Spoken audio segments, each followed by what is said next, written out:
Hello ಸ್ನೇಹಿತರೆ, ನಮಸ್ಕಾರ. ಸ್ಪರ್ಧಾ ತೇಜ ಧಾರವಾಡ ಯೂಟ್ಯೂಬ್ ಚಾನಲ್ಗೆ ಮತ್ತೊಮ್ಮೆ ಎಲ್ರಿಗೂ ಸ್ವಾಗತ. ನಾನು ನಿಮ್ಮ ರಮೇಶ್ ಶಮುವಿ. ಇವತ್ತಿನ ಒಂದು ವಿಡಿಯೋ ಕ್ಲಾಸಲ್ಲಿ ನಾವು ಆರ್ಡಿಂಗ್ ಮತ್ತು ಕಾರ್ಟಲೈಸೇಷನ್ ಕುರಿತಾಗಿ ಮಾತಾಡ್ತಾ ಹೋಗೋಣ.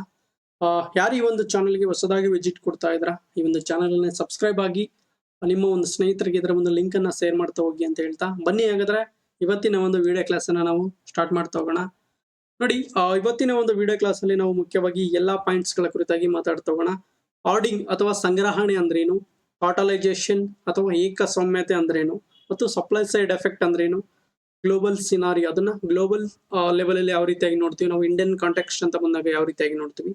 ಈ ಹಾರ್ಡಿಂಗ್ ಮತ್ತು ಕಾರ್ಟಲೈಸೇಷನ್ ಅನ್ನುವಂಥದ್ದು ಗ್ಲೋಬಲ್ ಲೆವೆಲ್ ಅಲ್ಲಿ ಯಾವ ರೀತಿಯಾಗಿದೆ, ಮತ್ತು ಇಂಡಿಯನ್ ಕಾಂಟೆಕ್ಸ್ಟ್ ಅಂತ ಬಂದಾಗ ಇಂಡಿಯಾದಲ್ಲಿ ಹಾರ್ಡಿಂಗ್ ಮತ್ತು ಕಾರ್ಟಲೈಸೇಷನ್ ಅನ್ನುವಂಥದ್ದು ಲೀಗಲೈಸ್ ಆಗಿದೆಯಾ ಅಥವಾ ಅದೊಂದು ಇಲ್ಲಿಗಲ್ ಆಕ್ಟಿವಿಟಿನ ಅನ್ನೋದ್ರ ಬಗ್ಗೆ ನೋಡ್ತಾ ಹೋಗೋಣ.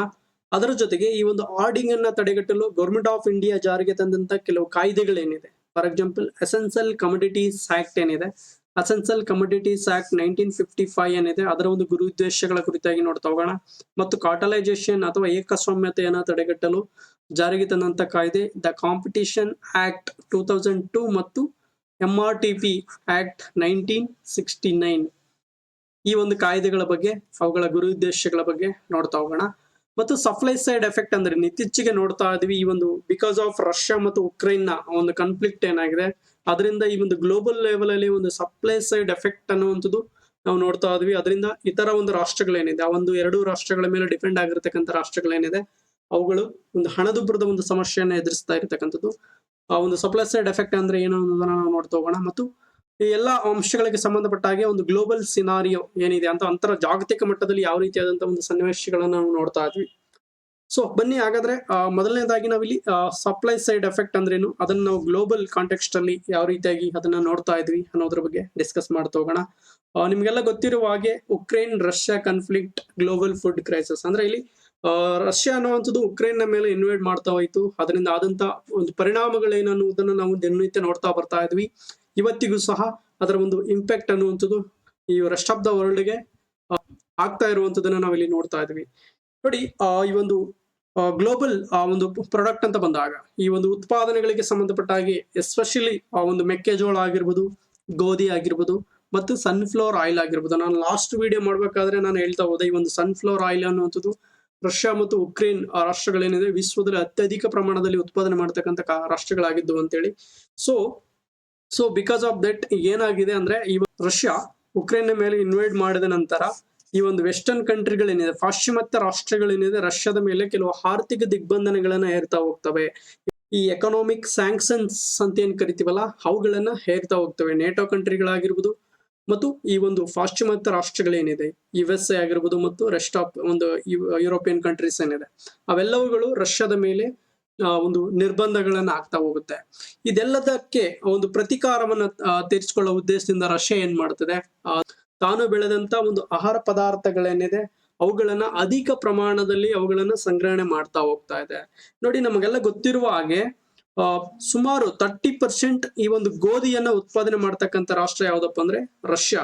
ರೆಸ್ಟ್ ಆಫ್ ದ ವರ್ಲ್ಡ್ ಗೆ ಈ ಒಂದು ರಷ್ಯಾ ತಾನು ಬೆಳೆದಿರ್ತಕ್ಕಂಥ ಈ ಒಂದು 30% ಈ ಒಂದು ಗೋಧಿ ಏನಿದೆ ಅಂದ್ರೆ ಇಡೀ ವಿಶ್ವದಲ್ಲಿ 30% ಗೋಧಿ ನಾವು ರಷ್ಯಾದಿಂದ ಇತರ ರಾಷ್ಟ್ರಗಳಿಗೆ ಅದು ಹಂಚಿಕೆ ಆಗ್ತಾ ಹೋಗುತ್ತೆ. ಸೊ ಅದರ ಒಂದು ಸಂಗ್ರಹಣೆ ಅನ್ನುವಂಥದ್ದು ರಷ್ಯಾ ಮಾಡ್ತಾ ಇದೆ. ಅಂದ್ರೆ ತಾನು ಬೆಳೆದಿರ್ತಕ್ಕಂಥ ಆಹಾರ ಧಾನ್ಯಗಳನ್ನ ಇತರ ರಾಷ್ಟ್ರಗಳಿಗೆ ಪೂರೈಕೆ ಮಾಡದೆ ಅವುಗಳನ್ನ ಓವರ್ ಆಗಿ ಅಲ್ಲಿ ಸ್ಟೋರ್ ಮಾಡ್ತಾ ಇದೆ. ಅದನ್ನ ಹೋರ್ಡಿಂಗ್ ಅಂತ ಹೇಳಿ ಕರಿತೀವಿ. ಬರೀ ಈ ಒಂದು ವೀಟ್ ಅಷ್ಟೇ ಅಲ್ಲದೆ ಈ ಒಂದು ಮೆಕ್ಕೆಜೋಳ ಆಗಿರ್ಬೋದು, ಕಾರ್ನ್ ಅಂತ ಹೇಳಿ ಕರಿತೀವಿ, ಮೆಕ್ಕೆಜೋಳ ಆಗಿರ್ಬೋದು, ಆಮೇಲೆ ಸನ್ಫ್ಲವರ್ ಆಯಿಲ್ ಆಗಿರ್ಬೋದು, ಸನ್ಫ್ಲವರ್ ಆಯಿಲ್ ಏನಿದೆ, ಸೊ ಎಲ್ಲವನ್ನ ಈ ಒಂದು ರಾಷ್ಟ್ರಗಳು ಏನ್ ಮಾಡ್ತಾ ಇದಾವೆ, ಅವು ತಡೆ ಹಿಡಿತಾ ಇದಾವೆ. ಇಲ್ಲಿ ರಷ್ಯಾ ಮತ್ತು ಉಕ್ರೇನ್ ಈ ಎರಡೂ ರಾಷ್ಟ್ರಗಳನ್ನ ನಾವು ಒಟ್ಟುಗೂಡಿ ನೋಡುವುದಾದರೆ ಈ ಎರಡು ರಾಷ್ಟ್ರಗಳ ಒಂದು ಕಾಂಟ್ರಿಬ್ಯೂಷನ್ ಯಾವ ರೀತಿ ಆಗಿದೆ ರೆಸ್ಟ್ ಆಫ್ ದ ಗ್ಲೋಬ್ಗೆ, ಅಂದ್ರೆ ರಷ್ಯಾ ಮತ್ತು ಉಕ್ರೇನ್ ಸಪ್ಲೈ ಮಾಡ್ತಕ್ಕಂಥ ಆಹಾರ ಪದಾರ್ಥಗಳೇನಿದೆ, ರಷ್ಯಾ ಮತ್ತು ಉಕ್ರೇನ್ ಎರಡು ರಾಷ್ಟ್ರಗಳು ರೆಸ್ಟ್ ಆಫ್ ದ ಗ್ಲೋಬ್ಗೆ ಯಾವೆಲ್ಲ ಆಹಾರ ಧಾನ್ಯಗಳನ್ನ ಎಷ್ಟೆಷ್ಟು ಪ್ರಮಾಣದಲ್ಲಿ ಸಪ್ಲೈ ಮಾಡ್ತಾ ಇದೆಪ್ಪ ಅಂತಂದ್ರೆ ಇಲ್ಲಿ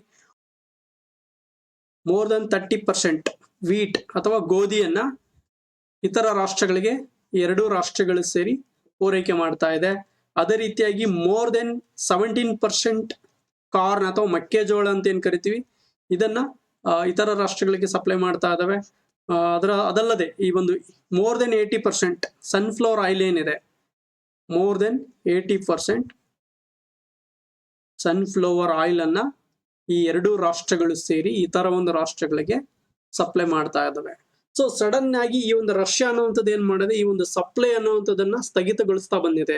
ಯಾಕಂದ್ರೆ ಈ ಒಂದು ವೆಸ್ಟರ್ನ್ ಕಂಟ್ರಿಗಳು ಆ ಒಂದು ರಷ್ಯಾದ ಮೇಲೆ ಇರ್ತಕ್ಕಂಥ ಒಂದು ಆರ್ಥಿಕ ದಿಗ್ಬಂಧನಗಳಿಂದ ಅದಕ್ಕೆ ಪ್ರತಿಕಾರ ತೀರಿಸಿಕೊಳ್ತಕ್ಕಂಥ ಒಂದು ಉದ್ದೇಶದಿಂದ ರಷ್ಯಾ ಏನ್ ಮಾಡ್ತಾ ಇದೆ, ಈ ಒಂದು ಆಹಾರ ಧಾನ್ಯಗಳ ಶಸ್ತ್ರಾಸ್ತ್ರೀಕರಣ ಮಾಡ್ತಾ ಇದೆ. ಇದನ್ನ ನಾವು ವೆಫನೈಸಿಂಗ್ ಫುಡ್ ಅಂತೇಳಿ ಕರಿತೀವಿ, ಅಂದ್ರೆ ಅಥವಾ ಆಹಾರ ಧಾನ್ಯಗಳ ಶಸ್ತ್ರಾಸ್ತ್ರೀಕರಣ ಅಂತೇಳಿ ನಾವು ಇದನ್ನ ಕರಿತಾ ಹೋಗ್ತೇವೆ. ಇದು ಗ್ಲೋಬಲ್ ಲೆವೆಲ್ ಅಲ್ಲಿ ಇರತಕ್ಕಂಥ ಒಂದು ಸನ್ನಿವೇಶವಾದರೆ ಈ ಒಂದು ಹಾರ್ಡಿಂಗ್ ಮತ್ತು ಕಾಟಲೈಸೇಷನ್ ಅನ್ನುವಂಥದ್ದು ಇಂಡಿಯನ್ ಕಾಂಟೆಕ್ಸ್ಟ್ ಅಲ್ಲಿ ಅಥವಾ ನಮ್ಮ ಒಂದು ದೇಶೀಯವಾಗಿ ಯಾವ ರೀತಿಯಾಗಿ ಅಂದ್ರೆ ಡೊಮೆಸ್ಟಿಕಲಿ ಅಥವಾ ಆಂತರಿಕವಾಗಿ ನಾವು ಕಾಟಲೈಸೇಷನ್ ಮತ್ತು ಹಾರ್ಡಿಂಗ್ ಅನ್ನ ಯಾವ ರೀತಿಯಾಗಿ ನೋಡ್ತಾ ಹೋಗ್ತೀವಿ ನೋಡಿ. ಅದಕ್ಕೆ ಮುಂಚಿತವಾಗಿ ಹಾರ್ಡಿಂಗ್ ಅಂದ್ರೆ ಏನು ಅಥವಾ ಸಂಗ್ರಹಣೆ ಅಂದ್ರೆ ಏನು, ಸಂಗ್ರಹಣೆ ಮತ್ತು ಅದರಲ್ಲಿ ಇಲ್ಲಿಗಲ್ ಹಾರ್ಡಿಂಗ್ ಅಥವಾ ಅಕ್ರಮ ಸಂಗ್ರಹಣೆ ಅಂತಂದ್ರೆ ಏನು ನೋಡಿ.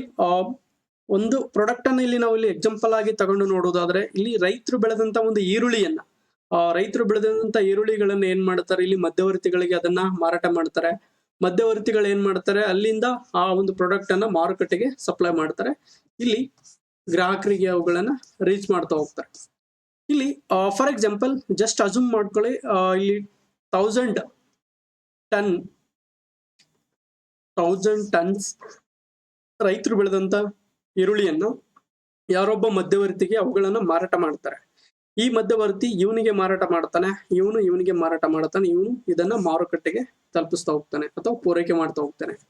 ಇಲ್ಲಿ ರೈತರಿಂದ ಪಡೆದಿರ್ತಕ್ಕಂಥ 1000 ಟನ್ಸ್ ಈರುಳ್ಳಿಯನ್ನ ಈ ಮಧ್ಯವರ್ತಿ ಇವನಿಗೆ ಮಾರಾಟ ಮಾಡ್ತಾನೆ. ಇವನು ಏನ್ ಮಾಡ್ತಾನೆ, ಮಧ್ಯದಲ್ಲಿ ಇದರಲ್ಲಿ 500 ಟನ್ಸ್ ಏನಿದೆ, ಈ ಒಂದು ಈರುಳ್ಳಿ ಏನಿದೆ 500 ಟನ್ಸ್ ಈರುಳ್ಳಿಯನ್ನ ಮಧ್ಯದಲ್ಲೇ ತನ್ನ ಒಂದು ಉಗ್ರಾಣಗಳಲ್ಲಿ ಅವುಗಳನ್ನ ಸಂಗ್ರಹಣೆ ಮಾಡ್ತಾ ಹೋಗ್ತಾನೆ. ಅವುಗಳನ್ನ ಮಾರುಕಟ್ಟೆಗೆ ಪೂರೈಕೆ ಮಾಡದೆ ಅವುಗಳನ್ನ ಮಧ್ಯದಲ್ಲಿ ಸಂಗ್ರಹಣೆ ಮಾಡ್ತಾನೆ. ಉಳಿದಂತ 500 ಟನ್ಸ್ ಮಾತ್ರ ಈ ಒಂದು ಮಾರುಕಟ್ಟೆಗೆ ಪೂರೈಕೆ ಮಾಡ್ತಾನೆ. ಸೊ ಆಗ ಏನಾಗುತ್ತೆ, ಇಲ್ಲಿ ಸಪ್ಲೈ ಸೈಡ್ ಎಫೆಕ್ಟ್ ಅನ್ನುವಂಥದ್ದು ನಮ್ಗೆ ಇಲ್ಲಿ ಉದ್ಭವ ಆಗ್ತಾ ಹೋಗುತ್ತೆ. ಅಂದ್ರೆ ಮಾರುಕಟ್ಟೆಯಲ್ಲಿ ಈ ಒಂದು ದಿನನಿತ್ಯದ ಒಂದು ಬಳಕೆಗೆ ಬೇಕಾಗಿರ್ತಕ್ಕಂಥ ಸರಕಾಗಿರುವುದರಿಂದ ಮಾರುಕಟ್ಟೆಯಲ್ಲಿ ಇದರ ಒಂದು ಡಿಮ್ಯಾಂಡ್ ಅನ್ನುವಂಥದ್ದು, ಬೇಡಿಕೆ ಅನ್ನುವಂಥದ್ದು ಅಧಿಕ ಪ್ರಮಾಣದಲ್ಲಿ ಇರುತ್ತೆ. ಇಲ್ಲಿ ಡೈಲಿ 1000 ಟನ್ಸ್ ಈರುಳ್ಳಿ ಮಾರುಕಟ್ಟೆಗೆ ಬರ್ತಾ ಇತ್ತು. ಅದರಲ್ಲಿ 500 ಟನ್ಸ್ ಅಲ್ಲಿ ಮಧ್ಯದಲ್ಲಿ ಸ್ಟೋರ್ ಆಗ್ತಾ ಇದೆ ಅಥವಾ ಸಂಗ್ರಹಣೆ ಆಗ್ತಾ ಇದೆ. ಬರೀ 500 ಟನ್ಸ್ ಮಾತ್ರ ಈ ಒಂದು ಮಾರುಕಟ್ಟೆಗೆ ಈ ಒಂದು ಈರುಳ್ಳಿ ಬಂದು ತಲುಪ್ತಾ ಇದೆ. ಬಟ್ ಇಲ್ಲಿ ಡಿಮ್ಯಾಂಡ್ ಅನ್ನುವಂಥದ್ದು ಪ್ರತಿದಿನ ಇನ್ಕ್ರೀಸ್ ಆಗ್ತಾ ಇರುತ್ತೆ. ಇಲ್ಲಿ ಮಾರುಕಟ್ಟೆಯಲ್ಲಿ ಕಡಿಮೆ ಸರಕುಗಳ ಒಂದು ಅವೈಲಬಿಲಿಟಿ ಇದ್ದಾಗ, ಜನರ ಒಂದು ಬೇಡಿಕೆ ಅಧಿಕವಿದ್ದಾಗ ಅದರ ಒಂದು ಬೆಲೆ ಏನಾಗುತ್ತೆ, ಅಧಿಕವಾಗ್ತಾ ಹೋಗುತ್ತೆ. ಇದನ್ನ ನಾವು ಹಣದುಬ್ಬರ ಅಥವಾ ಇನ್ಫ್ಲೇಷನ್ ಅಂತೇಳಿ ಕರಿತಾ ಹೋಗ್ತೀವಿ. ಹಾಗಾದ್ರೆ ಈ ಒಂದು ಆರ್ಡಿಂಗ್ ಅನ್ನುವಂಥದ್ದನ್ನ ಯಾಕೆ ಮಾಡ್ತಾ ಹೋಗ್ತಾರೆ ಈ ಒಂದು ಮಧ್ಯವರ್ತಿಗಳು ಅಂತ ಬಂದಾಗ ನೋಡಿ, ಇಲ್ಲಿ 3 ಜನ ಮಧ್ಯವರ್ತಿಗಳಲ್ಲಿ ಯಾರೋ ಒಬ್ಬನು ಈ ಒಂದು ಆಹಾರ ಧಾನ್ಯಗಳನ್ನು ಮಧ್ಯದಲ್ಲಿ ಸಂಗ್ರಹಣೆ ಮಾಡ್ತಾನೆ. ಕಾರಣ ಇಷ್ಟೇ, ಈ ಒಂದು ಮಾರುಕಟ್ಟೆಯಲ್ಲಿ ಅವುಗಳ ಅವೈಲಬಿಲಿಟಿ ಕಡಿಮೆ ಆದಾಗ ಏನಾಗುತ್ತೆ, ಅಲ್ಲಿ ಅಧಿಕ ಪ್ರಮಾಣದ ಬೆಲೆ ಹೆಚ್ಚಳ ಆಗುತ್ತೆ. ಅವನೇನ್ ಮಾಡ್ತಾನೆ, ತಾನು ಈ ಒಂದು ಸಂಗ್ರಹಣೆ ಮಾಡಿರ್ತಕ್ಕಂಥ ಒಂದು ಆಹಾರ ಧಾನ್ಯಗಳನ್ನ ಯಾವಾಗ ಮಾರುಕಟ್ಟೆಯಲ್ಲಿ ಅವುಗಳ ಸಂಖ್ಯೆ ಕಡಿಮೆಯಾಗಿ ಬೆಲೆಯಲ್ಲಿ ಹೆಚ್ಚಳವಾದಂತ ಸಂದರ್ಭದಲ್ಲಿ ನಾನು ಅವುಗಳನ್ನ ಮಾರುಕಟ್ಟೆಗೆ ಎಕ್ಸ್ಪೋರ್ಟ್ ಮಾಡೋದ್ರ ಮುಖಾಂತರ ಅಧಿಕ ಲಾಭವನ್ನ ಪಡಿಬಹುದು ಅನ್ನೋ ಒಂದು ಉದ್ದೇಶದಿಂದ ಈ ಒಬ್ಬ ಮಧ್ಯವರ್ತಿ ಏನ್ ಮಾಡ್ತಾನೆ, ಈ ಒಂದು ಆಹಾರ ಧಾನ್ಯಗಳನ್ನ ಅಕ್ರಮವಾಗಿ ಅವುಗಳನ್ನ ಅಲ್ಲಿ ಸಂಗ್ರಹಣೆ ಮಾಡ್ತಾ ಹೋಗ್ತಾನೆ. ಇದನ್ನ ನಾವು ಹಾರ್ಡಿಂಗ್ ಅಂತ ಹೇಳಿ ಕರಿತೀವಿ. ಈ ಹಾರ್ಡಿಂಗ್ ಅನ್ನುವಂತ ಒಂದು ಚಟುವಟಿಕೆ ಏನಿದೆ, ಅದು ಇಂಡಿಯಾದಲ್ಲಿ ಒಂದು ಕಾನೂನು ಬಾಹಿರವಾಗಿರ್ತಕ್ಕಂಥ ಚಟುವಟಿಕೆ. ಇದನ್ನ ನಾವು ಇಂಡಿಯಾದಲ್ಲಿ ಕಾನೂನಿನ ಒಂದು ಮಾನ್ಯತೆ ಅನ್ನೋದು ಇಲ್ಲ. ಯಾಕಂದ್ರೆ ಇಲ್ಲಿ ಗವರ್ಮೆಂಟ್ ಆಫ್ ಇಂಡಿಯಾ ಹಾರ್ಡಿಂಗ್ ಅಥವಾ ಈ ಒಂದು ಅಕ್ರಮ ಸಂಗ್ರಹಣೆ ಅನ್ನುವಂತ ಒಂದು ಚಟುವಟಿಕೆಗಳನ್ನು ತಡೆಗಟ್ಟುವ ಉದ್ದೇಶದಿಂದ ಅಸೆನ್ಷಿಯಲ್ ಕಮೋಡಿಟೀಸ್ ಆಕ್ಟ್ 1955 ಅಥವಾ ಮೂಲಭೂತ ಸರಕುಗಳು ಅಥವಾ ಅವಶ್ಯಕ ಸರಕುಗಳ ಕಾಯ್ದೆ ಅನ್ನುವಂತ ಒಂದು ಕಾಯ್ದೆಯನ್ನ ಜಾರಿಗೆ ತಂದಿದೆ. ಈ ಒಂದು ಕಾಯ್ದೆಯ ಮುಖಾಂತರ ಗವರ್ಮೆಂಟ್ ಆಫ್ ಇಂಡಿಯಾ ಅಥವಾ ಸೆಂಟ್ರಲ್ ಗವರ್ಮೆಂಟ್ ಏನ್ ಮಾಡುತ್ತೆ, ಈ ಒಂದು ಹಾರ್ಡಿಂಗ್ ಅಥವಾ ಅಕ್ರಮ ಸಂಗ್ರಹಣೆ ಚಟುವಟಿಕೆಗಳೇನಿದೆ, ಒಂದು ಕಾನೂನು ಬಾಹಿರವಾಗಿರ್ತಕ್ಕಂಥ ಚಟುವಟಿಕೆಗಳೇನಿದೆ ಅವುಗಳನ್ನ ಮಟ್ಟ ಹಾಕುವಂತ ಒಂದು ಕೆಲಸವನ್ನ ಮಾಡ್ತಾ ಇದೆ. ಇಲ್ಲಿ ನಾವು ಅಸೆನ್ಷಿಯಲ್ ಕಮೋಡಿಟೀಸ್ ಅಂತ ಬಂದಾಗ ಅಥವಾ ಅವಶ್ಯಕ ಸರಕುಗಳಂತ ಬಂದಾಗ ಅವುಗಳನ್ನ 2 ರೀತಿಯಾಗಿ ಡಿವೈಡ್ ಮಾಡ್ತಾ ಹೋಗ್ತೀವಿ. ಒಂದು ಫೆರಿಸಬಲ್ ಐಟಮ್ಸ್ ಅಂದ್ರೆ ಬೇಗ ಕೆಟ್ಟು ಹೋಗ್ತಕ್ಕಂಥ ಆಹಾರ ಪದಾರ್ಥಗಳು, ಅಂದ್ರೆ ದೀರ್ಘಕಾಲದ ಒಂದು ಬಳಕೆಗೆ ಬಾರದಿರ್ತಕ್ಕಂಥ ಆಹಾರ ಪದಾರ್ಥಗಳು. ಫಾರ್ ಎಕ್ಸಾಂಪಲ್ ಆಲೂಗಡ್ಡೆ ಆಗಿರ್ಬೋದು, ಈರುಳ್ಳಿ ಆಗಿರ್ಬೋದು, ಟೊಮೆಟೊ ಆಗಿರ್ಬೋದು, ಫಿಶ್ ಆಗಿರ್ಬೋದು, ಆಹಾರ ಪದಾರ್ಥಗಳೇನಿದೆ ಅವುಗಳು ದೀರ್ಘಕಾಲದ ಒಂದು ಬಳಕೆಗೆ ಬರುವುದಿಲ್ಲ, ಅಂದ್ರೆ ಬೇಗ ಕೆಟ್ಟು ಹೋಗ್ತಕ್ಕಂಥ ಒಂದು ಆಹಾರ ಪದಾರ್ಥಗಳೇನಿದೆ ಅವುಗಳನ್ನು ನಾವು ಫೆರಿಸಬಲ್ ಐಟಮ್ಸ್ ಅಂತ ಹೇಳಿ ಕರಿತೀವಿ. ನಾನ್ ಫೆರಿಸಬಲ್ ಐಟಮ್ಸ್ ಅಂತ ಬಂದಾಗ ಇಲ್ಲಿ ಸಿರಿಧಾನ್ಯಗಳಾಗಿರ್ಬೋದು, ದ್ವಿದಳ ಧಾನ್ಯಗಳಾಗಿರ್ಬೋದು, ಎಡಿಬಲ್ ಆಯಿಲ್ಸ್ ಅಥವಾ ಖಾದ್ಯ ತೈಲಗಳಂತ ಏನ್ ಕರಿತೀವಿ ಆ ಒಂದು ತೈಲಗಳಾಗಿರ್ಬೋದು, ಮತ್ತು ದಿನನಿತ್ಯದ ಒಂದು ಅಡುಗೆಗೆ ಬಳಸ್ತಕ್ಕಂಥ ತೈಲಗಳು ಮತ್ತು ಇತರ ಒಂದು ತೈಲಗಳಾಗಿರ್ಬೋದು, ಅವುಗಳನ್ನು ನಾವು ನಾನ್ ಫೆರಿಸಬಲ್ ಐಟಮ್ಸ್ ಅಂತ ಹೇಳಿ ಕರಿತೀವಿ. ಅಂದ್ರೆ ಇವುಗಳು ದೀರ್ಘಕಾಲದ ಒಂದು ಬಾಳಿಕೆಗೆ ಬರ್ತಕ್ಕಂಥ ಸರಕುಗಳಾಗಿರುತ್ತೆ. ಇದು ಬೇಗ ಕೆಟ್ಟು ಹೋಗುವುದಿಲ್ಲ, ಅಂದ್ರೆ ದೀರ್ಘಕಾಲದ ಅವಧಿಗೆ ಅವುಗಳನ್ನ ನಾವು ಸ್ಟೋರ್ ಮಾಡಿ ಅವುಗಳನ್ನ ಬಳಸ್ತಾ ಹೋಗ್ಬೋದು. ಹಾಗಾದ್ರೆ ಎಸೆನ್ಷಿಯಲ್ ಕಮೋಡಿಟೀಸ್ ಅಂತ ಹೇಳಿ ನಾವು ಯಾವ ರೀತಿಯಾಗಿ ಈ ಒಂದು ಸರಕುಗಳನ್ನ ಕನ್ಸಿಡರ್ ಮಾಡ್ತಾ ಹೋಗ್ತೀವಿ ಅಂತ ಬಂದಾಗ ಇಲ್ಲಿ ನೋಡಿ, ಈಗ ಫಾರ್ ಎಕ್ಸಾಂಪಲ್ ದಾಲ್ ಇದೆ. ದಾಲ್ನ ಬೆಲೆ ಎಷ್ಟಿದೆ? 100 rupees ಇದೆ ಫರ್ ಕೆಜಿ. ಬೇಳೆಗೆ 1 kg ಬೇಳೆಗೆ 100 rupees ಅಂತಿದೆ, ಅದೇ ಅಂತ ಇಟ್ಕೊಳ್ಳಿ. ಅದರಲ್ಲಿ 50% ಇನ್ಕ್ರೀಸ್ ಆಗ್ತಾ ಹೋಗುತ್ತೆ. ಅದರ ಒಂದು ಬೆಲೆಯಲ್ಲಿ 50% ಇನ್ಕ್ರೀಸ್ ಆಗುತ್ತೆ. 50% ಇನ್ಕ್ರೀಸ್ ಆದಾಗ 100 rupees ಫರ್ ಕೆಜಿ ಇದ್ದಂತ ಒಂದು ಬೇಳೆಯ ಬೆಲೆ ಎಷ್ಟಾಗುತ್ತೆ? 151 ಆಗುತ್ತೆ ಅಲ್ವಾ? 151 ಆಗುತ್ತೆ. ಈ 150 ಅನ್ನುವಂಥದ್ದು ಹೈಯೆಸ್ಟ್ ಕಾಸ್ಟ್ ಅದು, ಅಂದ್ರೆ ಆ ಒಂದು ಪ್ರಾಡಕ್ಟ್ಗೆ ಇರ್ತಕ್ಕಂಥ ಒಂದು ಬೆಲೆ ಅಧಿಕ ಬೆಲೆಯಾಗಿರುತ್ತೆ. ಅದನ್ನ ನಾರ್ಮಲ್ ಒಂದು ಕಸ್ಟಮರ್ಸ್ ಏನಿರ್ತಾರೆ, ಒಂದು ಸಾಮಾನ್ಯ ಜನರು ಅದನ್ನ ಅಫೋರ್ಡ್ ಮಾಡಕ್ ಆಗಲ್ಲ, ಅಂದ್ರೆ ಅವುಗಳನ್ನ ಪರ್ಚೇಸ್ ಮಾಡ್ತಕ್ಕಂಥ ಒಂದು ಕೆಪಾಸಿಟಿ ಅವರಲ್ಲಿ ಇರಲ್ಲ. ಸೊ ಅಂತ ಸಂದರ್ಭದಲ್ಲಿ ಗೌರ್ಮೆಂಟ್ ಆಫ್ ಇಂಡಿಯಾ ಇಲ್ಲಿ ಎಂಟರ್ ಆಗುತ್ತೆ. ಎಂಟರ್ ಆಗಿ ಏನ್ ಮಾಡುತ್ತೆ, ಈ ಒಂದು ಪ್ರಾಡಕ್ಟ್ ಅನ್ನ, ಈ ಒಂದು ಆಹಾರ ಧಾನ್ಯ ಏನಿದೆ ಅದನ್ನ ಅಸೆನ್ಷಿಯಲ್ ಕಮೋಡಿಟೀಸ್ ಲಿಸ್ಟ್ ಏನಿದೆ ಆ ಒಂದು ಲಿಸ್ಟ್ ಗೆ ಸೇರಿಸ್ತಾ ಹೋಗುತ್ತೆ. ಯಾವ ತರ ಇಲ್ಲಿ ನೋಡಿ, ಅಸೆನ್ಷಿಯಲ್ ಕಮೋಡಿಟೀಸ್ ಲಿಸ್ಟ್ ಈ ತರ ಇರುತ್ತೆ.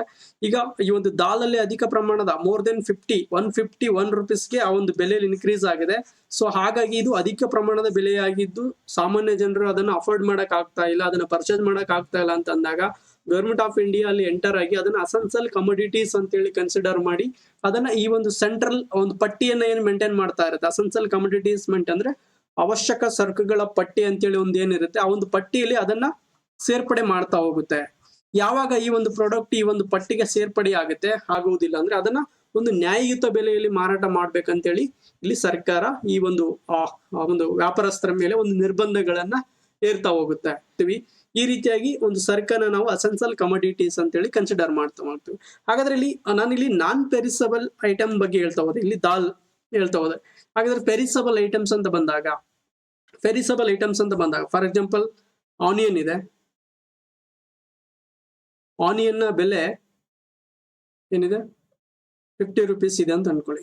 50 rupees ಇದೆ ಫರ್ ಕೆಜಿ. ಆನಿಯನ್ ನಮಗೆ 50 rupeesಗೆ ಅವೈಲೇಬಲ್ ಇದೆ ಮಾರ್ಕೆಟ್ ಅಲ್ಲಿ.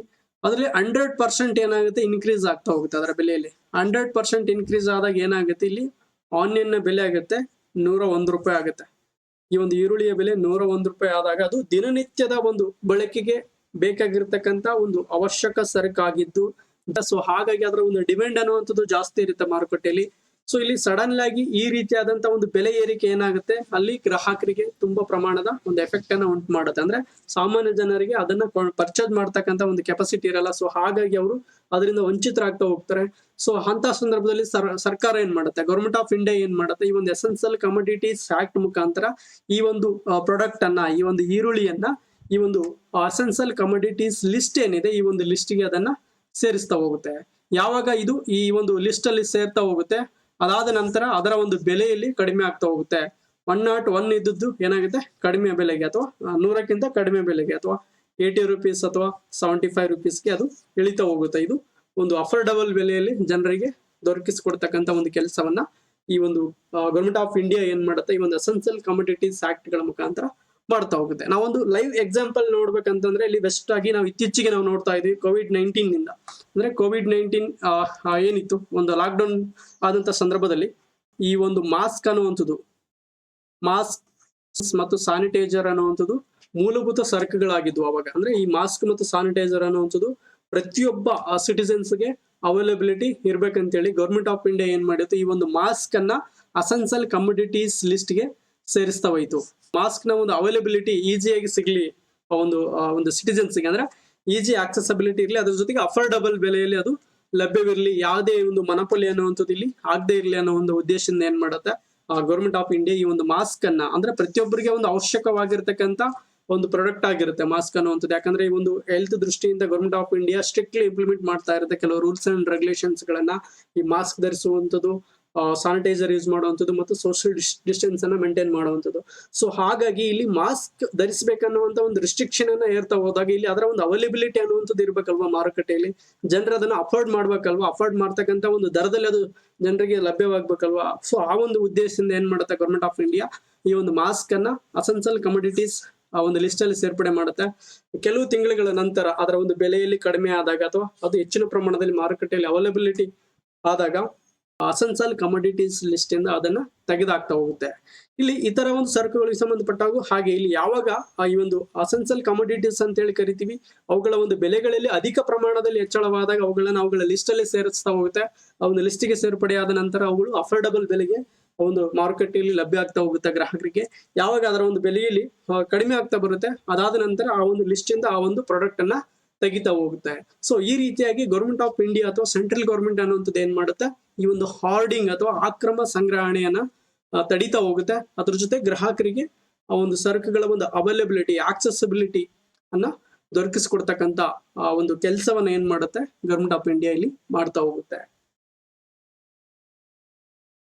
ಹಾಗಾದ್ರೆ ಕಾರ್ಟಲೈಸೇಷನ್ ಅಂದ್ರೇನು? ಕಾರ್ಟಲೈಸೇಷನ್ ಮತ್ತು ಆರ್ಡಿಂಗ್ ಅನ್ನುವಂಥದ್ದು ಭಾರತದಲ್ಲಿ ಒಂದು ಇಲ್ಲಿಗಲ್ ಆಕ್ಟಿವಿಟೀಸ್ಗಳು, ಇವು ಕಾನೂನು ಬಾಹಿರ ಚಟುವಟಿಕೆಗಳಾಗಿದ್ದು ಇದೊಂದು ಸಿವಿಲ್ ಅಫೆನ್ಸ್ ಅಂತೇಳಿ ನಾವು ಕನ್ಸಿಡರ್ ಮಾಡ್ತಾ ಹೋಗ್ತೀವಿ. ನೋಡಿ, in India cartelisation is a civil offence prohibited under the competition act ಅಂತೇಳಿ. ಈ ಒಂದು ಕಾರ್ಟಲೈಸೇಷನ್ ಅನ್ನುವಂಥದ್ದು ಕಾಂಪಿಟಿಷನ್ ಆಕ್ಟ್ ಮುಖಾಂತರ ಅದನ್ನ ನಿರ್ಬಂಧನೆ ಮಾಡ್ತಾ ಹೋಗ್ತೀವಿ ನಾವು. ಗವರ್ಮೆಂಟ್ ಆಫ್ ಇಂಡಿಯಾ ಅದನ್ನ ನಿರ್ಬಂಧಿಸ್ತಾ ಹೋಗುತ್ತೆ. ಈ ಒಂದು ಕಾರ್ಟಲೈಸೇಷನ್ ಅನ್ನುವಂತ ಒಂದು ಆಕ್ಟಿವಿಟೀಸ್ ಗಳಲ್ಲಿ ಯಾರು ತೊಡಗಿರ್ತಾರೆ ಅವರನ್ನು ನಾವು ಅಪರಾಧಿಗಳು ಅಥವಾ ನಾಗರಿಕ ಅಪರಾಧ ಅಂತೇಳಿ ಅದನ್ನ ಕನ್ಸಿಡರ್ ಮಾಡ್ತಾ ಹೋಗ್ತೀವಿ. ಹಾಗಾದ್ರೆ ಇಲ್ಲಿ ಕಾರ್ಟಲೈಸೇಷನ್ ಅಂದ್ರೆ ಏನು, ಕಾರ್ಟಲೈಸೇಷನ್ ಅಂದ್ರೆ ಏನು ಅನ್ನುವಂಥದ್ದನ್ನ ನಾವು ಇಲ್ಲಿ ನೋಡ್ತಾ ಹೋದಾಗ, ನೋಡಿ ಇಲ್ಲಿ ಯಾವುದೇ ಒಂದು ಮಾರುಕಟ್ಟೆಯಲ್ಲಿ ಗ್ರೂಪ್ ಆಫ್ ಪ್ರೊಡ್ಯೂಸರ್ಸ್ ಇರ್ತಾರೆ. ನೋಡಿ ಇಲ್ಲಿ 3 ಜನ ಗ್ರೂಪ್ ಆಫ್ ಪ್ರೊಡ್ಯೂಸರ್ಸ್ ಇದಾರೆ. ಜಸ್ಟ್ ಅಸ್ಯೂಮ್ ಮಾಡ್ಕೊಳ್ಳಿ, ನಾನು ಫಾರ್ ಎಕ್ಸಾಂಪಲ್ ಆಗಿ ಇಲ್ಲಿ ಇದನ್ನ ತಗೊಳ್ತಾ ಇದ್ದೀನಿ. ಇಲ್ಲಿ 3 ಜನ ಪ್ರೊಡ್ಯೂಸರ್ಸ್ ಇದಾರೆ. ಇವರು ಒಂದು ಸಿಮೆಂಟ್ ಅನ್ನ ಉತ್ಪಾದನೆ ಮಾಡ್ತಾ ಇದಾರೆ. ಯಾವುದೇ ಒಂದು ಬ್ರಾಂಡ್ ಆಗಿರ್ಬೋದು, ಅದು ಒಂದು ಸಿಮೆಂಟ್ ಅನ್ನ ಉತ್ಪಾದನೆ ಮಾಡ್ತಾ ಇದಾರೆ. ಇಲ್ಲಿ ಬ್ರಾಂಡ್ಗಳಲ್ಲಿ ವೇರಿ ಆಗಿರ್ಬೋದು. ಇವ್ರು ಉತ್ಪಾದನೆ ಮಾಡ್ತಕ್ಕಂಥ ಬ್ರಾಂಡ್ ಬೇರೆ, ಇವ್ರು ಉತ್ಪಾದನೆ ಮಾಡ್ತಕ್ಕಂಥ ಬ್ರಾಂಡ್ ಬೇರೆ, ಇವ್ರು ಉತ್ಪಾದನೆ ಮಾಡ್ತಕ್ಕಂಥ ಬ್ರಾಂಡ್ ಬೇರೆ. ಸೊ ನಾರ್ಮಲ್ ಡೇಸ್ ಅಲ್ಲಿ ಅಥವಾ ಸಾಮಾನ್ಯ ದಿನಗಳಲ್ಲಿ ಇವರು ಪ್ಯಾಕೆಟ್ ಸಿಮೆಂಟ್ ಏನಿದೆ ಅದು ಅದರ ಒಂದು ಬೆಲೆ ಏನಾಗಿತ್ತು 8,000ದಿಂದ 10,000 ಆಗಿತ್ತು. ಯಾವಾಗ ಒಂದು ಸಾಮಾನ್ಯ ದಿನಗಳಲ್ಲಿ. ಈ 3 ಜನ ಈ ಒಂದು ಉತ್ಪಾದಕರು ಏನಿದ್ದಾರೆ, ಈ ಒಂದು ಗ್ರೂಪ್ ಆಫ್ ಪ್ರೊಡ್ಯೂಸರ್ಸ್ ಏನಿದ್ದಾರೆ, ಇವರೆಲ್ಲರೂ ಒಂದು ಮಾತುಕತೆಯನ್ನ ಮಾಡ್ಕೊಂಡು ಏನ್ ಮಾಡ್ತಾರೆ, ಒಂದು ಡಿಸಿಷನ್ಗೆ ಬರ್ತಾರೆ. ತಾವು ಉತ್ಪಾದನೆ ಮಾಡ್ತಕ್ಕಂಥ ಒಂದು ಪ್ರಾಡಕ್ಟ್ ಗಳನ್ನ ಅದರ ಒಂದು ಬೆಲೆಯಲ್ಲಿ ಹೆಚ್ಚಳ ಮಾಡ್ಬೇಕಂತೇಳಿ ಅವರು ಡಿಸೈಡ್ ಮಾಡ್ತಾ ಹೋಗ್ತಾರೆ. ಯಾಕಂದ್ರೆ ಈ ಒಂದು ಮಾರುಕಟ್ಟೆಯಲ್ಲಿ ರಿಕ್ವೈರ್ ಇರ್ತಕ್ಕಂಥ ಒಂದು ಪ್ರಾಡಕ್ಟ್ ಅಲ್ಲಿ ಅಧಿಕ ಪ್ರಮಾಣದ ಪ್ರಾಡಕ್ಟ್ ಅನ್ನು ಇವರೇ ಉತ್ಪಾದನೆ ಮಾಡ್ತಾ ಇರ್ತಾರೆ. ಫಾರ್ ಎಕ್ಸಾಂಪಲ್ 100% ಈ ಒಂದು ಪ್ರಾಡಕ್ಟ್ ರಿಕ್ವೈರ್ಮೆಂಟ್ ಇದೆ ಈ ಒಂದು ಮಾರುಕಟ್ಟೆಗೆ ಅಂದಾಗ ಅದರಲ್ಲಿ 80% ಪ್ರಾಡಕ್ಟ್ ಈ 3 ಜನ ಉತ್ಪಾದನೆ ಮಾಡ್ತಾ ಇದ್ದಾರೆ. ಸೊ ಹಂಗಾಗಿ ಅವರು ಅಲ್ಲಿ ತುಂಬಾ ಪ್ರಾಬಲ್ಯವನ್ನ ಹೊಂದಿರ್ತಾರೆ. ಅದರ ಒಂದು ಉತ್ಪಾದನೆಯಲ್ಲಿ ಬೃಹತ್ ಪ್ರಮಾಣದ ಉತ್ಪಾದನೆಯನ್ನ ಅವರೇ ಮಾಡ್ತಾ ಇರ್ತಾರೆ. ಸೊ ಹಾಗಾಗಿ ಅವರು ಒಂದು ಮೊನೊಪೊಲಿಯನ್ನ ಕ್ರಿಯೇಟ್ ಮಾಡ್ತಾರೆ, ಒಂದು ಏಕಸ್ವಾಮ್ಯತೆಯನ್ನ ಕ್ರಿಯೇಟ್ ಮಾಡ್ತಾರೆ. ಅದನ್ನ ಗ್ರಾಂಟೆಡ್ ಆಗಿ ತಗೊಂಡು ಅಥವಾ ಅದನ್ನ ಅಡ್ವಾಂಟೇಜ್ ಆಗಿ ತಗೊಂಡು ಏನ್ ಮಾಡ್ತಾರೆ ಅವರು, ಈ ಒಂದು ಮೊನೊಪೊಲಿ ಅನ್ನ ಒಂದು ಅಡ್ವಾಂಟೇಜ್ ಆಗಿ ತಗೊಂಡು ಏನ್ ಮಾಡ್ತಾರೆ, ಇವರು ರಾತ್ರೋರಾತ್ರಿ ತಾವು ಉತ್ಪಾದನೆ ಮಾಡ್ತಕ್ಕಂಥ ಒಂದು ಸರಕುಗಳೇನಿದೆ, ಆ ಒಂದು ಸಿಮೆಂಟ್ ಏನಿದೆ ಅದರ ಒಂದು ಬೆಲೆಯಲ್ಲಿ ಅಧಿಕ ಪ್ರಮಾಣದ ಬೆಲೆಯನ್ನ ಅದಕ್ಕೆ ನಿರ್ಧರಿಸ್ತಾ ಹೋಗ್ತಾರೆ. ನಾರ್ಮಲ್ ಆಗಿ ಯಾವುದೇ ಒಂದು ವಸ್ತುವಿನ ಬೆಲೆ ಏನಾಗುತ್ತೆ, ಅದು ಮಾರ್ಕೆಟ್ ಫೋರ್ಸ್ ಇಂದ ಅದು ಹೆಚ್ಚಳ ಆಗ್ತಾ ಹೋಗುತ್ತೆ ಅಥವಾ ಕಡಿಮೆ ಆಗ್ತಾ ಹೋಗುತ್ತೆ. ಇಲ್ಲಿ ಇವರು ಆರ್ಟಿಫಿಷಿಯಲ್ ಆಗಿ ಅದರ ಒಂದು ಬೆಲೆಯನ್ನ ಕ್ರಿಯೇಟ್ ಮಾಡ್ತಾ ಹೋಗ್ತಾರೆ. ಅಂದ್ರೆ ಅವರೇ ಓನ್ ಆಗಿ ಅದರ ಒಂದು ಬೆಲೆಯನ್ನ ಇನ್ಕ್ರೀಸ್ ಮಾಡ್ತಾ ಹೋಗ್ತಾರೆ. ನೋಡಿ, ಇಲ್ಲಿ 8,000ದಿಂದ 10,000ಕ್ಕೆ ಸಿಗ್ತಕ್ಕಂಥ ಒಂದು ಸಿಮೆಂಟ್ ಏನಾಗಿರುತ್ತೆ ಅವಾಗ 15,000ಗೆ ಫರ್ ಪ್ಯಾಕೆಟ್ ಆಗ್ತಾ ಹೋಗುತ್ತೆ. ಅಂದ್ರೆ 8ರಿಂದ 10,000 ಕೊಟ್ಟು ಪರ್ಚೇಸ್ ಮಾಡ್ತಕ್ಕಂಥ ಫರ್ ಪ್ಯಾಕೆಟ್ ಸಿಮೆಂಟ್ ಏನಾಗುತ್ತೆ ನೆಕ್ಸ್ಟ್ ಡೇ ಏನಾಗುತ್ತೆ 15,000 ಕೊಟ್ಟು ಕೊಂಡ್ಕೋಬೇಕಾಗುತ್ತೆ. ಸೊ ಇದು ರಾತ್ರೋರಾತ್ರಿ ಈ ಒಂದು ಸರಕುಗಳ ಬೆಲೆಯಲ್ಲಿ ಇನ್ಕ್ರೀಸ್ ಆಗ್ತಾ ಹೋಗುತ್ತೆ. ಈ ರೀತಿಯಾಗಿ ಮಾಡ್ತಕ್ಕಂಥ ಒಂದು ಚಟುವಟಿಕೆಗಳನ್ನ ನಾವು ಇಲ್ಲಿ ಕಾರ್ಟಲೈಸೇಷನ್ ಅಂತ ಹೇಳಿ ಕರಿತೀವಿ. ಈ ಒಂದು ಕಾರ್ಟಲೈಸೇಷನ್ ಅನ್ನುವಂಥದ್ದು, ಈ ಒಂದು ಏಕಸ್ವಾಮ್ಯತೆ ಅನ್ನುವಂಥದ್ದು ಭಾರತದಲ್ಲಿ ಒಂದು ಇಲ್ಲಿಗಲ್ ಆಕ್ಟಿವಿಟೀಸ್ ಆಗಿದೆ ಅಥವಾ ಕಾನೂನು ಬಾಹಿರ ಚಟುವಟಿಕೆಯಾಗಿದೆ. ಸೊ ಹಾಗಾದ್ರೆ ಈ ಒಂದು ಕಾನೂನು ಬಾಹಿರ ಚಟುವಟಿಕೆ ಆಗಿರ್ತಕ್ಕಂಥ ಕಾರ್ಟಲೈಸೇಷನ್ ಅನ್ನು ತಡೆಗಟ್ಟುವ ಉದ್ದೇಶದಿಂದ government of India competition act 2002 ಅನ್ನ ಪಾಸ್ ಮಾಡ್ತಾ ಬರುತ್ತೆ. ಅದಕ್ಕೆ ಮುಂಚಿತವಾಗಿ MRTP ಅನ್ನುವಂತ ಒಂದು ಆಕ್ಟ್ ಅನ್ನ ಪಾಸ್ ಮಾಡಿತ್ತು. MRTP ಅಂತಂದ್ರೆ ಮೊನೊಪೊಲಿ ರೆಸ್ಟ್ರಿಕ್ಟಿವ್ ಅಂಡ್ ಟ್ರೇಡ್ ಪ್ರಾಕ್ಟೀಸಸ್ ಅಂತೇಳಿ. ಮೊನೊಪೊಲಿ ರೆಸ್ಟ್ರಿಕ್ಟಿವ್ ಅಂಡ್ ಟ್ರೇಡ್ ಪ್ರಾಕ್ಟೀಸಸ್ ಅಂತೇಳಿ ಸೊ ಈ ಒಂದು ಕಾಯ್ದೆ ಪ್ರಕಾರ ಯಾರು 1000 crore ಅಧಿಕ ಒಂದು ಅಸೆಟ್ ಅನ್ನು ಹೊಂದಿರ್ತಾರೆ, ಯಾವುದೇ ಒಂದು ಕಂಪನಿ 1000 crore ಅಧಿಕ ಅಸೆಟ್ಸ್ ಅನ್ನು ಹೊಂದಿದ್ರೆ ಅದಕ್ಕಿಂತ ಅಧಿಕ ಒಂದು ಅಸೆಟ್ ಅನ್ನು ಹೊಂದಬೇಕಾದ್ರೆ ಗವರ್ಮೆಂಟ್ ಆಫ್ ಇಂಡಿಯಾದ ಒಂದು ಪರ್ಮಿಷನ್ ಅನ್ನ ಪಡಿಬೇಕಾಗಿತ್ತು. ಯಾವಾಗ ಈ ಒಂದು MRTP ಕಾಯ್ದೆ ಜಾರಿ ಇದ್ದಾಗ, ಈ ಒಂದು MRTP ಕಾಯ್ದೆ ಉದ್ದೇಶ ಏನು, ಈ ಒಂದು ಯಾವ ಒಂದು ಕಂಪನಿಗಳು ಮಾರುಕಟ್ಟೆಯಲ್ಲಿ ಇರ್ತಕ್ಕಂಥ ಕಂಪನಿಗಳು 100 ಕೋಟಿಗಿಂತ ಅಧಿಕ ಸಂಪತ್ತನ್ನು ಹೊಂದಬೇಕಾದ್ರೆ ಗವರ್ಮೆಂಟ್ ಆಫ್ ಇಂಡಿಯಾದ ಒಂದು ಪರ್ಮಿಷನ್ ಅನ್ನ ತೆಗೆದುಕೊಳ್ಬೇಕಾಗಿತ್ತು. ಸೊ ಈ ರೀತಿಯಾಗಿರ್ತಕ್ಕಂಥ ಒಂದು ನಿರ್ಬಂಧಗಳನ್ನ ಏರುವುದರಿಂದಾಗಿ ನಾವಲ್ಲಿ ಹೆಲ್ದಿ ಕಾಂಪಿಟೇಷನ್ ಅನ್ನ ಬಿಲ್ಡ್ ಮಾಡಕ್ ಆಗಲ್ಲ, ನಮ್ಮ ಎಕಾನಮಿಕ್ ಗ್ರೋತ್ ಆಗಲ್ಲ ಅನ್ನುವಂತ ಒಂದು ಉದ್ದೇಶದಿಂದ ಈ ಒಂದು MRTP ಗೆ ಬದಲಾಗಿ 1969 ಅಲ್ಲಿ ಜಾರಿಯಾದಂತ ಈ MRTP monopoly restrictive and trade practice ಅನ್ನುವಂತ ಒಂದು ಕಾಯ್ದೆ ಏನಿದೆ, ಆ ಒಂದು ಕಾಯ್ದೆಯನ್ನ ತೆಗೆದು ಹಾಕಿ ಕಾಂಪಿಟೇಷನ್ ಆಕ್ಟ್ ಅನ್ನುವಂತ ಒಂದು ಹೊಸ ಕಾಯ್ದೆಯನ್ನ ಜಾರಿಗೆ ತರ್ತಾ ಹೋಗುತ್ತೆ ಗವರ್ಮೆಂಟ್ ಆಫ್ ಇಂಡಿಯಾ. ಈ ಕಾಂಪಿಟೇಷನ್ ಆಕ್ಟ್ ಅನ್ನುವಂತ ಕಾಯ್ದೆ ಯಾವ ರೀತಿಯಾದಂತ ಒಂದು ಉದ್ದೇಶಗಳನ್ನ ಹೊಂದಿತ್ತಪ್ಪ ಅಂತಂದ್ರೆ, ಇದು ಗ್ರಾಹಕರ ಒಂದು ಹಿತಾಸಕ್ತಿಯನ್ನ ರಕ್ಷಣೆ ಮಾಡುವಂಥದ್ದು ಮತ್ತು ಅವರಿಗೆ ಒಳ್ಳೆ ರೀತಿಯಾಗಿರ್ತಕ್ಕಂಥ ಒಂದು ಗುಡ್ಸ್ ಅಂಡ್ ಸರ್ವಿಸಸ್ ಅನ್ನ ಒಂದು ರೀಸನೇಬಲ್ ಬೆಲೆಗೆ ಅಥವಾ ಒದಗಿಸಿಕೊಡ್ತಕ್ಕಂಥ ಒಂದು ಕೆಲಸವನ್ನ ಈ ಒಂದು ಕಾಂಪಿಟೇಷನ್ ಆಕ್ಟ್ ಮಾಡ್ತಾ ಹೋಗುತ್ತೆ. ಅದರ ಜೊತೆಗೆ ಈ ಒಂದು ಹೆಲ್ದಿ ಕಾಂಪಿಟೇಷನ್ ಅನ್ನುವಂಥದ್ದು, ಮಾರುಕಟ್ಟೆಯಲ್ಲಿ ಈ ಒಂದು ಆರೋಗ್ಯಕರವಾಗಿರ್ತಕ್ಕಂಥ ಸ್ಪರ್ಧೆಯನ್ನು ಏರ್ಪಡಿಸಬೇಕು ಅನ್ನುವಂತ ಒಂದು ಗುರಿಯನ್ನ ಈ ಒಂದು ಕಾಂಪಿಟೇಷನ್ ಆಕ್ಟ್ ಅನ್ನುವಂಥದ್ದು ಹೊಂದಿತ್ತು. Prevent those practices which have adverse impact on competition in the Indian market. ಅಂದ್ರೆ ಯಾವ ಒಂದು ಸ್ಪರ್ಧೆ, ಒಂದು ಚಟುವಟಿಕೆಗಳು ಈ ಒಂದು ಹೆಲ್ದಿ ಕಾಂಪಿಟೇಷನ್ಗೆ ಎಫೆಕ್ಟ್ ಅನ್ನು ಉಂಟು ಮಾಡ್ತಾ ಇದೆ ಅಂತ ಒಂದು ಅಹಿತಕರ ಚಟುವಟಿಕೆಗಳೇನಿದೆ ಅಥವಾ ಕಾನೂನು ಬಾಹಿರ ಚಟುವಟಿಕೆಗಳೇನಿರುತ್ತೆ ಅವುಗಳನ್ನ ಮಟ್ಟ ಹಾಕುವುದು ಅಥವಾ ಅವುಗಳನ್ನು ನಿರ್ಬಂಧಿಸುವಂತ ಒಂದು ಕೆಲಸವನ್ನ ಈ ಒಂದು ಕಾಂಪಿಟೇಷನ್ ಆಕ್ಟ್ ಅನ್ನುವಂಥದ್ದು ಮಾಡ್ತಾ ಹೋಗ್ತಾ ಇದೆ. ಸೊ ಅದಲ್ಲದೆ ಈ ಒಂದು ಸಣ್ಣ ಪುಟ್ಟ ಕಂಪನಿಗಳೇನಿರುತ್ತೆ ಅಂದ್ರೆ ಮಾರುಕಟ್ಟೆಯಲ್ಲಿ ಇರ್ತಕ್ಕಂಥ ಒಂದು ಬಿಗ್ ಕಂಪನೀಸ್ ಗಳೇನಿದೆ,